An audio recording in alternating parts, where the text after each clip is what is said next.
اللہ حافظ. وعلیکم السلام ورحمۃ اللہ وبرکاتہ. مشورہ کرنے کے بعد اب میں 2 کتابیں یہ ساری اٹھا کے رکھ رہی ہوں، کیونکہ اب میں مکتبے جا رہی ہوں. وہاں سے مجھے کچھ کتابچے بھی لینے ہیں، اور جن کتابوں کا دردانہ بجی نے مشورہ دیا ہے میں وہ بھی لے کر آتی ہوں. آپ بھی لے آئیے، پھر مل کے پڑھیں گے. جی، میں کتابیں لے کر آ گئی ہوں، اور آپ کے سامنے میں نکالتی ہوں یہ کتابیں کہ کون سی کتابیں آئی ہیں جن کا ہم آج مطالعہ کریں گے. یہ کتابچے تو سارے وہی ہیں جو دردانہ صدیقی صاحبہ نے ریکمینڈ کیے تھے، اور سارے ہی تقریباً مجھے مل گئے. اور اس کے ساتھ ساتھ جو کتاب میں لائی ہوں وہ ہے رسول اللہ صلی اللہ علیہ وسلم کی حکمت انقلاب. اس کتاب کا تعارف تو دردانہ بجی نے بہت اچھی طرح سے کروا دیا تھا. آپ کو تھوڑی موٹی لگ رہی ہوگی، لیکن یہ مشکل بالکل نہیں ہے، اور میں اس کو آپ کے لیے اور آسان کروں گی. ہمیشہ ہر کتاب کو اٹھا کر میں سب سے پہلے یہ ضرور دیکھتی ہوں کہ انڈیکس سے بھی پہلے کہ مصنف نے اس کا تعارف کیا کروایا ہے. وہ بہتر بتا سکتے ہیں نا کہ انہوں نے یہ کتاب کیوں لکھی ہے. تو یہاں پر میں ہائی لائٹ کر رہی ہوں وہ وجہ جو مصنف نے خود بیان کی ہے. اور وہ وجہ کیا ہے؟ حقیقت یہ ہے کہ نظام کو برپا کرنے میں رسول اکرم صلی اللہ علیہ وسلم کے پیش کردہ انقلابی اصول ہیں جن کو ان کے حقیقی مفہوم کے ساتھ اختیار کرنا ناگزیر ہے. بعض عملی تدابیر ہیں جن کی روشنی میں دعوت اسلامی کے نمبردار ہر دور میں اپنی حکمت، سیاست اور انقلاب متعین کر سکتے ہیں کہ اسلام کو غالب و برپا کیا جا سکے. پھر آگے وہ یہ بھی لکھتے ہیں، میں نے اسی پہلو سے رسول اکرم صلی اللہ علیہ وسلم کی سیرت پاک اور تاریخ دعوت کے قدم بقدم ہر مراحل کو سمجھنے کی کوشش کی ہے.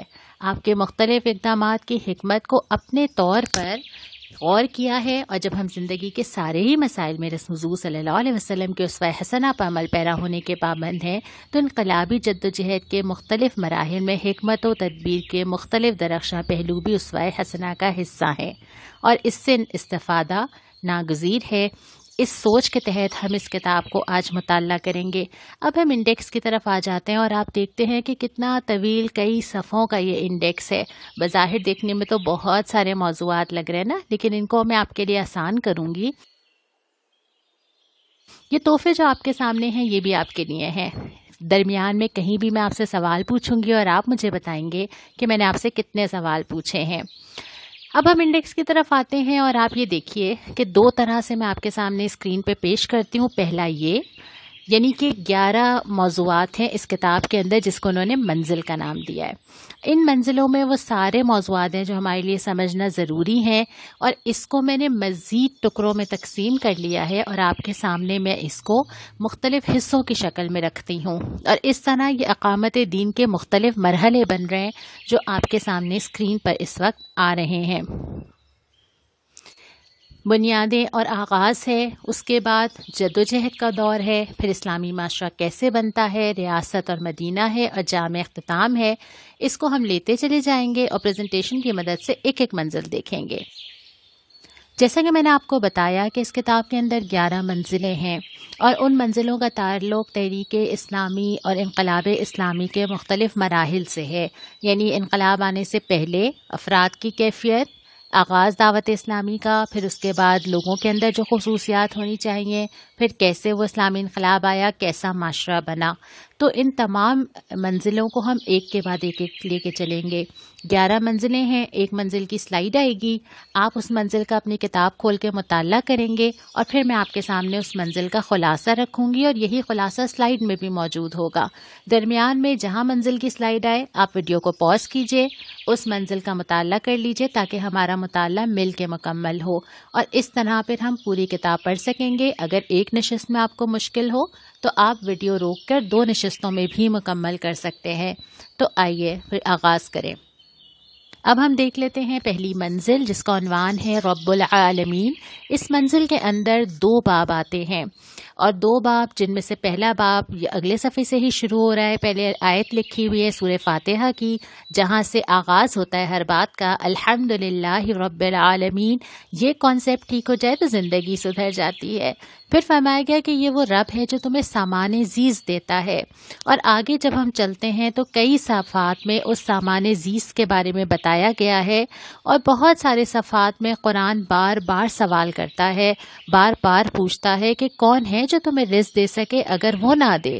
اس صفحے میں جو آپ کے سامنے آ رہا ہے، آپ یہاں پر بھی دیکھ سکتے ہیں کہ ذکر کیا گیا ہے کہ اس کی ربوبیت ہے کہ وہ تمہیں کھلاتا بھی ہے، پلاتا بھی ہے، پھر رہنمائی کے بھی سارے مراحل دیتا ہے اور ساری چیزیں فراہم کرتا ہے۔ اور اس کے بعد پھر اگلا باب آتا ہے جو اگلی چیز کا ذکر کرتا ہے کہ وہ مقصود زیست بھی بتاتا ہے۔ وہ یہ بھی بتاتا ہے کہ تمہاری زندگی کا مقصد کیا ہے اور کیا ہونا چاہیے، اور اس کے لیے وہ انبیاء علیہم السلام کو دنیا میں بار بار بھیجتا ہے تاکہ تمہیں دنیا میں بھٹکنا نہ پڑے۔ یہاں سے جو ذکر شروع ہوتا ہے، پھر وہ ذکر انبیاء علیہ السلام کا کئی صفحات تک چلتا چلا جاتا ہے، بہت ساری آیات کے ذریعے، بہت سارے واقعات کے ذریعے بیان کیا جاتا ہے، اور پھر یہ فرمایا جاتا ہے کہ دیکھو ہر قوم کو انسانوں کے مالک سے متعارف کرنے والی جو ہستیاں ہیں وہ رسول کہلاتی ہیں، اور یہ رسول دنیا کی قوموں کی طرف دعوت اور رہنمائی کے لیے مقرر کردہ خود نہیں کھڑے ہو جاتے، بلکہ یہ اللہ تعالیٰ کے منتخب کردہ افراد ہوتے ہیں جو ہم جیسے انسانوں کی رہنمائی کے لیے بھیجے جاتے ہیں۔ ان رسولوں کا ذکر کرنے کے بعد پھر ذکر آتا ہے ہمارے پیارے نبی حضرت محمد مصطفیٰ صلی اللہ علیہ وسلم کا، اور چند سواد پلٹنے کے بعد ذکر کیا جاتا ہے کہ دیکھو رسولوں کا یہ سلسلہ ہر دور، ہر قوم میں مسلسل جاری رہا، اور اللہ کا دین انسانی شعور کی ترقی اور انسانی تہذیب و تمدن کی وسعت کے ساتھ انسانی زندگی کے زیادہ سے زیادہ دائرے پر بار بار جاری ہوتا رہا، یہاں تک کہ رسولوں کا سنہری سلسلہ اپنے انجام کو پہنچا اور آخری رسول صلی اللہ علیہ وسلم تشریف لائے جو عمارت نبوت کی آخری اینٹ تھے۔ اس کے بعد یہ موضوع آگے بڑھتا ہے اور ذکر آتا ہے ہماری دوسری منزل میں نبی پاک صلی اللہ علیہ وسلم یعنی رحمت للعالمین کا۔ یہاں سے ہماری دوسری منزل شروع ہوتی ہے نبی پاک صلی اللہ علیہ وسلم کے ذکر کے ساتھ، اور اس کو تقسیم کیا گیا ہے عنوانات میں۔ پہلے ہے سراپا کمالات، اور اس میں ذکر ہوتا ہے آپ صلی اللہ علیہ وسلم کی زندگی کے مختلف پہلوؤں کا، اور ایک بہت سارے صفحات میں مبنی ہے جس میں بار بار ذکر آتا ہے کہ نبی کی شان تو یہ بھی ہے، نبی کی شان یہ ہے۔ اس کے بعد پھر آتا ہے کہ دیکھو نبی کی شان تو یہ بھی ہے، اور بہت سارے پہلوؤں سے آپ صلی اللہ علیہ وسلم کی شان کا ذکر ہوتا ہے۔ بار بار یہ موضوع مختلف مثالوں کے ساتھ دہرایا جاتا ہے، اور اس کے بعد تقریباً اور 15 صفحوں کے بعد یہ ذکر مکمل ہوتا ہے۔ یہ آپ ضرور تفصیل سے پڑھیے گا۔ اور اس کے بعد آپ صلی اللہ علیہ وسلم کی دوسری صفت رحمت کا ذکر آتا ہے، وَمَا أَرْسَلْنَاكَ إِلَّا رَحْمَةً لِّلْعَالَمِينَ، اور یہاں آپ صلی اللہ علیہ وسلم کی رحمت کے بے شمار واقعات دہرائے جاتے ہیں، اور یہ وہ مثالیں اور حدیثیں ہیں جو ہم ایک دوسرے کو سناتے ہیں، اور ایک مجموعہ ایک جگہ جمع کر دیا جاتا ہے جس میں آپ صلی اللہ علیہ وسلم سب سے رحمت کا معاملہ کرتے ہیں۔ مختلف مثالیں ہیں، صحابہ کے ساتھ معاملات ہیں، واقعات ہیں، لوگوں کو آسانیاں دینا ہے، لوگوں کے ساتھ محبت اور شفقت کا معاملہ کرنا ہے۔ ایسی بہت ساری مثالوں کے ساتھ یہ ذکر جو ہے وہ مکمل ہوتا ہے، اور اس کے بعد پھر تیسرا پہلو آتا ہے۔ یہ بہت سارے صفحات ہیں، اور پھر تیسرا پہلو آپ صلی اللہ علیہ وسلم کی زندگی کا آئے گا جس کو ہم ابھی کھولیں گے۔ تیسرا پہلو ہے کہ آپ سراپا ہدایت تھے، یعنی وہ ہدایت جو ہماری ضرورت تھی وہ آپ صلی اللہ علیہ وسلم ہمارے لیے لے کر آئے ہیں۔ اس میں کچھ سطریں یہاں پر نظر آ رہی ہیں، ہم اس کو ضرور پڑھ لیتے ہیں۔ صحیح علم دینے اور صحیح راستہ دکھانے کا کام صرف اسی صورت ممکن ہے کہ انسانوں میں سے بعض افراد کو براہ راست صحیح علم دے کر اٹھایا جائے کہ وہ لوگوں کو صحیح علم و صحیح راستہ بتائیں۔ یہ کام انبیاء علیہ السلام کے سپرد کیا گیا، اور انبیاء علیہ السلام نے یہ کام احسن طریقے سے انجام دیا، جس کی آخری کڑی حضور صلی اللہ علیہ وسلم ہے۔ اس کے بعد آپ صلی اللہ علیہ وسلم کی اسی چیز کا ذکر کیا گیا ہے کہ آپ نے ہر ممکن طریقے سے انسانوں کو ہدایت پہنچائی، اور یہ بہت سارے صفحات جو آپ کے لیے بہت آسان ہوں گے پڑھنا، اور آپ اس کو پڑھیں گے تو آپ کو لگے گا یہ سارے واقعات میں نے پڑھے تھے لیکن اس تناظر میں نہیں پڑھے تھے۔ جب آپ یہ سارے صفحات پڑھیں گے اور بہت سارے قرآنی حوالہ جات کے ساتھ، تو پھر یہ آگے جا کے ذکر مکمل ہوتا ہے ان تمام صفحات کے اندر، اور آخر میں پھر یہ گفتگو سمیٹی جاتی ہے۔ پھر یہ بات بھی اہم ہے کہ آپ صلی اللہ علیہ وسلم کو دعوت کون سی دے کے بھیجا گیا تھا۔ یہی دعوت لے کے تو ہم بھی معاشرے میں جاتے ہیں۔ اس منزل کو ذرا غور سے پڑھیں گے تاکہ ہم جان سکیں کہ دعوت اسلامی کیسے شروع ہوئی تھی اور اپنے پاس لوگوں کے لیے کیا لے کر آئی تھی۔ ہماری اگلی منزل کا عنوان یہی ہے۔ ہماری تیسری منزل شروع ہوتی ہے آغاز دعوت اسلامی سے۔ یہ باب بہت اہم ہے، اس پہ ہم وقت زیادہ لگائیں گے اور اس کی وجہ یہ ہے کہ یہ ایک آئینہ ہے۔ یہ باب اصل میں تحریک اسلامی کے کارکنان کے وہ ہتھیار ہے جو اس کو ساتھ لے کے وہ میدان عمل میں اترتے ہیں۔ اس میں جتنے عنوانات آئیں گے وہ اس لیے آئیں گے کہ میں اپنا جائزہ لوں کہ کیا واقعتاً میرے اندر یہ ساری چیزیں موجود ہیں جس کے لیے میں اتنا بڑا کام کرنے کے لیے اٹھی ہوں۔ آپ اگر غور کریں گے تو یہ جو باب شروع ہی اس بات سے ہوتا ہے کہ آپ صلی اللہ علیہ وسلم کے اوپر وحی آتی ہے۔ وحی آنے کے بعد نبی کریم صلی اللہ علیہ وسلم کو یہ کام دے دیا جاتا ہے کہ آپ جائیے لوگوں کے پاس اپنا یہ پیغام لے کے جائیے۔ آپ صلی اللہ علیہ وسلم پہ ایک کیفیت طاری ہوتی ہے اور اس کے بعد جو ذکر کیا جاتا ہے وہ یہ ہے۔ یہ مقابلہ بڑا ہی عجیب مقابلہ تھا کہ ایک طرف پوری قوم تھی اور دوسری طرف تنہا ایک فرد اپنے رب کی کبریائی بیان کرتا ہوا میدان عمل میں اتر آیا تھا، جس کے پاس صرف ایمان باللہ، عمل صالح اور صبر کے ہتھیار تھے۔ یہ ہتھیار مؤثر ترین ہتھیار تھے، اس وقت بھی تھے، آج بھی ہیں۔ اور اس کے ساتھ ساتھ دعوت کن چیزوں کی طرف دی جاتی تھی، صاف صاف بتا دیا گیا ہے کہ بس 3 نکاتی دعوت ہے۔ وہ 3 نکاتی دعوت یہ ہے: توحید باری تعالیٰ پر ایمان لانے کی دعوت، رسول صلی اللہ علیہ وسلم کی رسالت پر ایمان لانا، ساری زندگی کے اعمال کی جواب دہی یعنی آخرت پر ایمان لانا۔ ان 3 باتوں سے دعوت اسلامی کا آغاز جب بھی ہوا تھا، آج بھی ہوگا۔ جس کو بلایا جائے گا اسی دعوت کی طرف بلایا جائے گا، اور اس کے بعد جو آنے والے صفحات ہیں وہ انہی 3 نکات کی تفصیلات بیان کرتے ہیں۔ پہلے توحید کے بیان کرتے ہیں، جس میں ذکر کیا جاتا ہے کہ اللہ رب العالمین کو رب مان لینا اصولی بنیادوں میں سے ایک، اور اس کے بعد اس کا حوالہ بے شمار آیات سے کہہ دیا جاتا ہے ایاک نعبد و ایاک نستعین۔ آپ تفصیل سے پڑھیے اس کو، اور اس کے اندر ذکر ہے کہ اللہ کے لیے اپنے آپ کو یکسو کر لینا، اللہ کے لیے کھپ جانا، اور اس کے بعد ذکر آتا ہے رسالت کا، نبی کریم صلی اللہ علیہ وسلم سے میرا تعلق، جاننا، سمجھنا، پیروی کرنا، سیرت پہ عمل کرنا، اور پھر آخرت کا ذکر آتا ہے جب کوئی مجھے نہ دیکھ رہا ہو تو مجھے یہ فکر ہو کہ اللہ رب العالمین مجھے دیکھ رہا ہے، میری کاوشوں کو، میرے وقت دینے کو، میری قوتوں کو۔ یہاں چیپٹر مکمل ہوتا ہے اور دعوت اسلامی کی مزاجی خصوصیات کا ذکر ہوتا ہے جو اس دعوت کا خاص مزاج ہے، اور اسے ہمیں دعوت دین میں اپنے سامنے ہر صورت رکھنا ہے۔ ان خصوصیات میں عالمگیریت ہے۔ اس دعوت کو مجھے محدود نہیں کرنا ہے، یہ سارے انسانوں کو مخاطب کرنا ہے، نسل علاقے سے بالا تر ہو کر۔ پھر اس کی بڑی بنیاد جو ہے نا دعوت کی، وہ علم کی بنیاد پر ہے۔ یہ لٹریچر ہم پڑھی اسی لیے رہے ہیں، ہمارے پاس اتنا علم ہونا چاہیے کہ جو دعوت پیش کر رہے ہیں اس کو جانتے ہوں۔ مساوات انسانی، ساری اونچ نیچ ختم کر دیتی ہے دعوت۔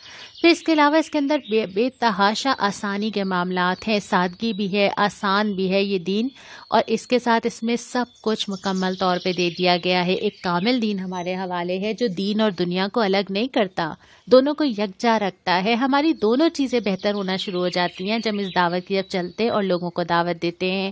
اس دعوت کے اخلاقی پہلو کی بھی بڑی اہمیت ہے، اور اخلاقی قدروں کی یہ بڑی حامل اور سختی سے پابند کرتی ہے۔ اس میں نظریات کا بڑا کردار ہے، اور اس کا یہ بہت اہم ہے کہ یہ دعوت جو ہے یہ کسی اور بنیاد پہ کھڑی نہ ہو۔ تبلیغی پہلو یہ ہے کہ اس کو کہیں رکنا نہیں ہے، اس کو آگے بڑھنا ہے، بڑھتے چلے جانا ہے۔ یہ مزاجی خصوصیت ہم سب کے اندر اجتماعی طور پہ بھی ہونی چاہیے۔ اس دعوت کے عمومی خد و خال یہ ہیں کہ جن کو جاننا بہت ضروری ہے۔ اہم سطریں یہ ہیں، انسان اگر مجموعی خصوصیات سے آشنا نہ ہو تو وہ غلطی کا مرتکب ہو سکتا ہے۔ رسول اکرم صلی اللہ علیہ وسلم کی دعوت کے عمومی خد و خال بھی ہیں جن کو جاننا بہت ضروری ہے، اور یہ عمومی خد و خال اس پورے باب میں بہت تفصیل کے ساتھ جتنی ہیڈنگز آئی ہیں میں مارک کرتی جا رہی ہوں، ان کو بھی آپ یہ مشکل نہیں ہے، لیکن صرف یہ ہمیں ایک جگہ جمع کر کے سمجھائی گئی ہیں۔ یہ دعوت حاکمیت کا تصور رکھتی ہے کیونکہ اس نے ریاست قائم کرنی ہے، یہ رسالت سے ہدایت لیتی ہے، یہ بتاتی یہ ہے کہ ہاں ہم اللہ تعالیٰ کے نائب کے طور پہ دنیا کے اندر موجود ہیں، اس کا یہ تصور ہے۔ اس کے اندر ڈسپلن اور نظم اطاعت کی بہت اہمیت ہے، شورائیت کی بہت اہمیت ہے۔ فضیلت کا اگر کوئی معیار ہے تو وہ تقویٰ ہی ہے۔ اس کے کام کرنے کا ایک انداز ہے کہ وہ لوگوں کو تبلیغ کرتی ہے، اپنی طرف بلاتی ہے۔ اس کی قوت کے سرچشمے صرف اور صرف اللہ رب العالمین کی طاقت ہے اور یہ سیاسی اقتدار کی طرف پیش رفت کرتی ہے۔ پھر مصنف مخالفتوں کا بھی ذکر کرتے ہیں کہ مخالفتیں ہمیشہ ہوئی ہیں اور ہوں گی اور آگے بھی ہوں گی، لیکن اس کے کچھ اصول ہیں جس پہ کمپرومائز نہیں کرتی۔ اس اجتماعیت کو کبھی ان اصولوں پہ کمپرومائز نہیں کرنا چاہیے ورنہ وہ کمزور ہو جائے گی، اور وہ اصول یہاں درج ہیں۔ وہ اجتماعیت منظم کرنے کے بے مثل اصول ہیں جس کی وجہ سے ایک صحت مند اجتماعی ادارہ بن گئی تھی۔ پہلا اصول سماع و طاعت کا ہے جو کہ لازماً ایک اجتماعیت کو چلانے کے لیے ضروری ہے۔ دوسرا اصول شورائیت کا ہے، ہر گوشے پہ مشورے سے کاموں کو کرنا۔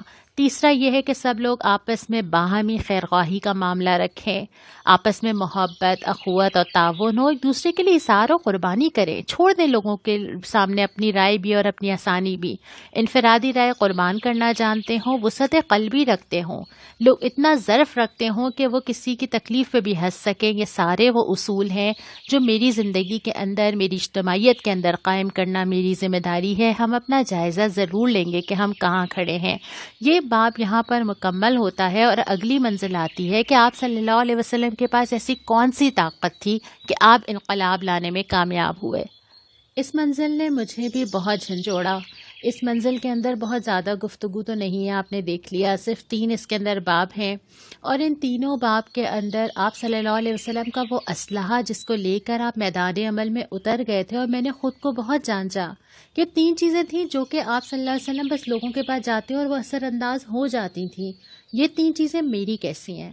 بہت سارے صفات ہیں اور ان صفات کے اندر بہت عام فہم انداز میں، بہت پیارے انداز میں 3 چیزوں کی طرف توجہ دلائی گئی ہے کہ اس کو اپنا اسلحہ سمجھو اور ان 3 چیزوں کو لے کر جاؤ لوگوں کے پاس، جس میں پہلی ہے معجزہ کردار۔ ایسا کردار کہ لوگ پکار اٹھیں کہ آپ امین ہیں، آپ صادق ہیں، آپ میں تو کوئی برائی نہیں دیکھی، آپ تو جھوٹ نہیں بول سکتے، میرا معاملہ بھی ایسا ہی ہو۔ میں لوگوں کے پاس جاؤں تو وہ گواہی دیں کہ میں نے کبھی کسی کے ساتھ زیادتی نہیں کی، میں نے کوئی غلط چیز نہیں کی، میں نے کسی کا حق نہیں مارا، اور لوگوں کو یقین ہو کہ میں صرف خیر لے کر ان کے پاس آئی ہوں۔ یہ وہ معجزہ کردار ہے جو لوگوں کے دل بدل دیا کرتا ہے۔ یہ کردار میرا کیسا ہے؟ میں کیسا لے کے لوگوں کے پاس جاتی ہوں؟ لوگ میرے بارے میں کیا گواہیاں دیتے ہیں؟ آپ اس کے اندر اچھی طرح دیکھ سکتے ہیں کہ بے شمار احادیث کے واقعات موجود ہیں۔ نبی کریم صلی اللہ علیہ وسلم کا بے مثال پاکیزہ کردار کھلی کتاب کی طرح پورے قوم کے سامنے 40 سال سے موجود تھا، جس پہ کوئی آواز نہیں اٹھا سکا، جس پہ کوئی اعتراض نہیں کر سکا۔ دوسرا جو ہتھیار تھا وہ معجزہ قرآن تھا۔ ایک ایک فرد کو قرآن کی دعوت لے کر اٹھو اور دنیا پہ چھا جاؤ، ایک ایک فرد کو قرآن پڑھا دینا، قرآن پہنچا دینا۔ آیات اپنے اثر خود ڈالتی ہیں، دل اللہ تعالیٰ خود کھولتے ہیں، لیکن قرآن مجھے پہنچانا ہے۔ ہر فرد تک قرآن کی دعوت دے دی جائے، اور بے شمار مثالیں یہاں پر ہیں جس میں لوگوں کے سامنے حضرت عمر کی مثال تو ہم جانتے ہی ہیں۔ قرآن کانوں میں گیا تو اس نے دل میں بھی جگہ بنائی، قرآن کی طرف بلایا گیا تو دل پلٹے گئے، قرآن سنایا گیا تو لوگ تبدیل ہوئے۔ یہ قرآن لے کر مجھے بھی جانا ہے۔ قرآن کی تاثیر اور قلوب میں نفوذ کے لاتعداد واقعات اس صفحے پہ لکھے ہیں اور یہ بیان کرتے چلے جاتے ہیں۔ تیسرا معجزہ ہے کلام کا۔ یہ معجزہ آپ صلی اللہ علیہ وسلم کا اپنا کلام ہے۔ آپ کا بات کرنا، آپ کی بات میں تاثیر کس چیز سے آتی تھی؟ اللہ تعالیٰ سے تعلق، قرآن سے تعلق، اپنی دعوت کی حقانیت کا یقین۔ جب انسان اس طرح کا ہوتا ہے نا، وہ اتق اللہ بھی کہتا ہے تو لوگوں کے دل پہ اثر ہوتا ہے۔ یہاں پہ بھی یہی ذکر کیا ہے کہ ہر طرح کے لوگ مخاطب تھے، ہر طرح کے لوگ آتے اور سوال کرتے تھے، عجیب عجیب باتیں بھی کرتے تھے، اپنے مطلب کا جواب بھی جاننا چاہتے تھے۔ کبھی آپ ایک جملہ کہتے اور لوگوں کے دلوں میں اتر جایا کرتا تھا، اور یہ تھا وہ ہتھیار جو آپ صلی اللہ علیہ وسلم کے پاس تھا، اور یہ تھے وہ 3 ہتھیار جو میرے پاس ہونے چاہیے۔ یہ ہتھیار نہیں ہوں گے تو میری دعوت میں اثر پیدا نہیں ہوگا۔ اب آ جاتے ہیں اپنی اگلی منزل کی طرف، اور وہ منزل یہ ہے کہ آپ صلی اللہ علیہ وسلم کی حکمت انقلاب کیا تھی۔ یہاں سے منزل نمبر 5 شروع ہوتی ہے جو رسول اکرم صلی اللہ علیہ وسلم کی حکمت انقلاب کے بارے میں ہے۔ یہاں پہ ایک باقاعدہ ایک فارمولا آپ کو نظر آتا ہے، اس میں باقاعدہ ذکر کیا جاتا ہے کہ آپ صلی اللہ علیہ وسلم کے انقلاب کا مطالعہ کریں تو 3 چیزیں نظر آتی ہیں: فرد میں اخلاقی انقلاب کا لانا، خدا ترس، گروہ کی تیاری، اور مناسب حد تک گروہ تیار ہونے کے بعد باطل سے کشمکش برپا کرنا۔ پہلا باب جو آپ کے سامنے ذکر کرتا ہے وہ یہی کرتا ہے کہ تعلیم و تربیت اور تنظیم افراد، ایسے افراد کو جمع کرتے چلے جانا، اور اس کے بعد بہت ہی پیارا یہاں پہ ذکر ہے کسی بھی نظام کو بدلنے کے لیے اٹھنے والے انقلابی گروہ کا ایک مخصوص مزاج ہوتا ہے جسے ہم تحریکی مزاج کہتے ہیں۔ ایسے لوگ تیار کرنے ہیں جن کے اندر عزیمت بھی ہو، جو باطل سے متنفر ہوں، جن کا ذہن بن چکا ہو، جو چاہتے ہوں کہ اس نظام کو لایا جائے، جو پرانے نظام کو مٹانے کے لیے تیار ہو۔ اور اس کی بہت ساری مثالیں دینے کے بعد جو دوسرے ہدف کا ذکر آتا ہے وہ یہ کہ باطل کے خلاف مورچہ بندی کی جائے، یعنی جہاں پہ جو چیز ہمیں ہجرت ایک بڑی لیول پہ بھی کہا جا سکتا ہے، جب آپ گھر چھوڑتے ہیں، اور چھوٹے لیول پہ بھی ہر اس چیز کو ترک کر دینا جو اس راہ میں مزاحم ہو۔ اور اس کا پورا ذکر کرنے کے بعد ایک یہ سطریں آتی ہیں کہ ہجرت اسلامی انقلاب کی طرف ایک اہم اقدام ہے، باطل کے تسلط سے بغاوت کر کے خدا کی بندگی اختیار کرنے کا کھلا کھلا اعلان ہے، اور یہ وہ ہے جو ہر شخص سے مطلوب ہے۔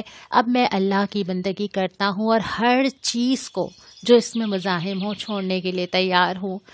پھر ذکر آتا ہے تیسری چیز کا، اور وہ تیسری چیز ہے جنگ اور جہاد، یعنی کہ مقابلے پہ کھڑا ہو جانا، جس چیز کو میں ٹھیک سمجھتی ہوں اللہ کے لیے اس کو قائم کرنے کے لیے کوشش جدوجہد کرنا، اور جو اس کی راہ میں مزاحم ہو اس سے ٹکرا دینے کے لیے ہر کوشش کو لگا دینا۔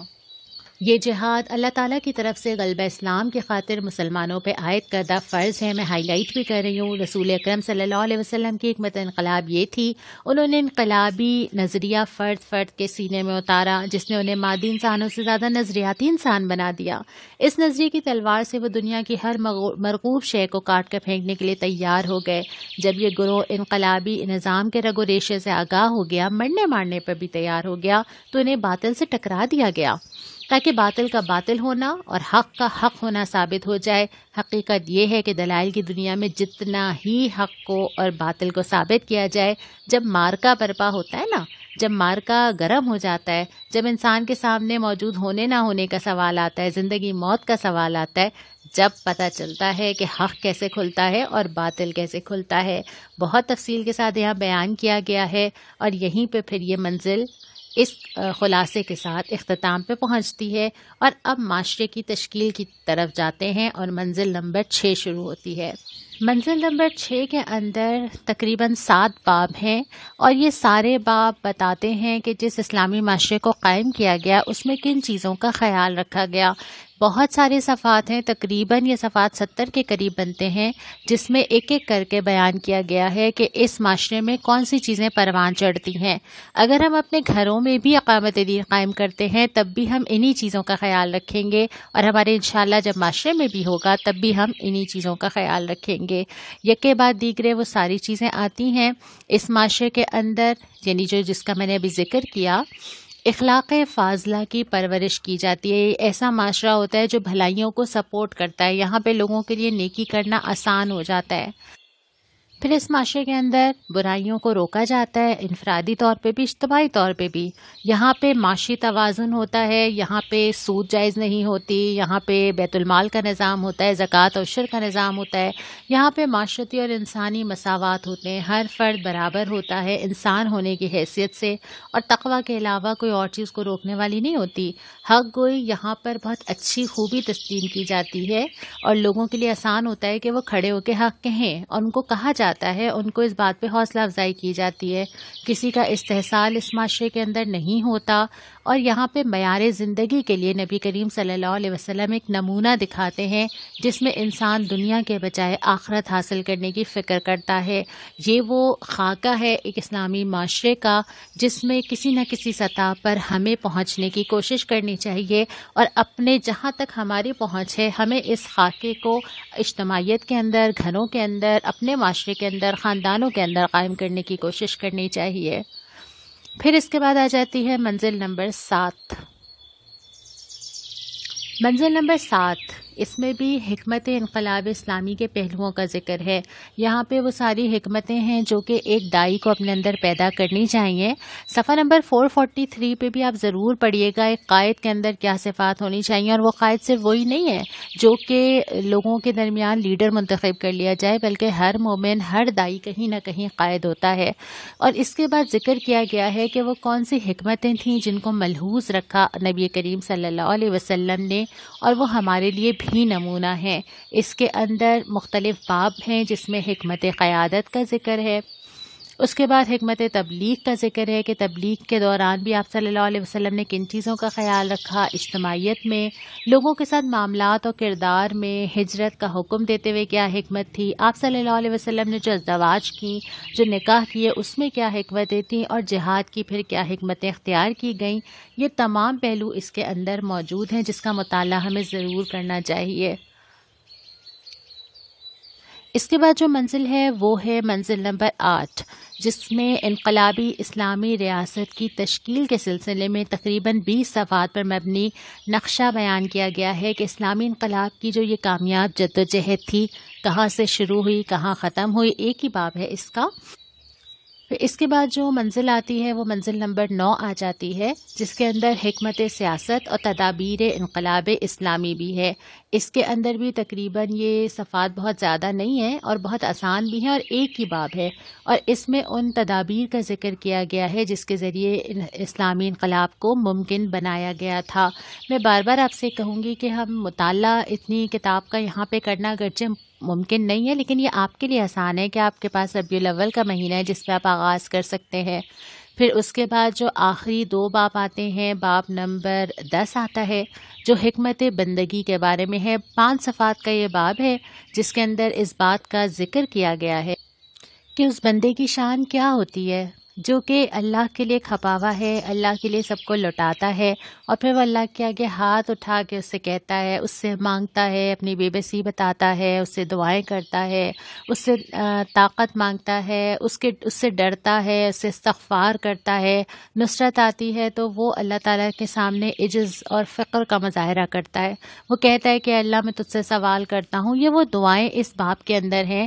اس کو اگر ہم اپنی صورتحال سامنے رکھ کے پڑھیں گے تو ہمارے دل کی کیفیت بدل جائے گی کہ اللہ کے نبی فرماتے ہیں کہ اللہ میں تو کانپنے والا اور ڈرنے والا اور اپنی کمزوری کا اقرار کرتا ہوں. ان دعاؤں کو ضرور پڑھیے، اپنے اوپر رکھ کے پڑھیے. پھر اس کے بعد جو اگلی منزل ہے وہ 11ویں منزل اور آخری منزل ہے، جس میں یہ ذکر کیا گیا ہے کہ تاریخ انسانیت کا جامع ترین انقلاب یہی ہے جو آپ صلی اللہ علیہ وسلم لے کر آئے. اس کے علاوہ دنیا میں جہاں بھی کوئی انقلاب آیا، کوششیں ہوئیں، ٹوٹی پھوٹی چھوٹی، وہ نہ دیر پا تھیں، نہ مکمل تھیں، اور وہ انسانوں کی لائی ہوئی تھیں. اگرچہ یہ کتاب ہم نے پوری نہیں پڑھی ہے اور یہ ہم کتاب شاید پڑھنا بھی اس وقت ممکن نہیں تھا، میں نے آپ کے سامنے تعارف رکھا ہے، خلاصہ رکھا ہے تاکہ آپ اس کتاب کو آسانی کے ساتھ پڑھ سکیں. اب اس کتاب کو کھولنا ہے، پڑھنا ہے، مکمل کرنا ہے، اور پوری پڑھ کے آپ نے مجھے بتانا ہے کہ آپ نے یہ کتاب مکمل کر لی ہے. یہ تحفے دوبارہ بتا دوں، درمیان میں کہیں بھی سوال آئے ہوں گے، آپ نے مجھے بتانا ہے ہمارے ای میل ایڈریس پر کہ ہم نے آپ سے کتنے سوالات کیے ہیں، اور اس کے بعد آپ میں سے قرآن اندازی سے ہم 3 افراد کو چوز کریں گے اور یہ تحفے ان کے پتے پر بھیجے جائیں گے. آج کے لیے اتنا ہی ہے. اگلی کتاب جو پڑھنا چاہتے ہیں ہمیں ای میل کیجیے. نئی کتاب کے ساتھ جلد ملاقات ہوگی. السلام علیکم ورحمۃ اللہ.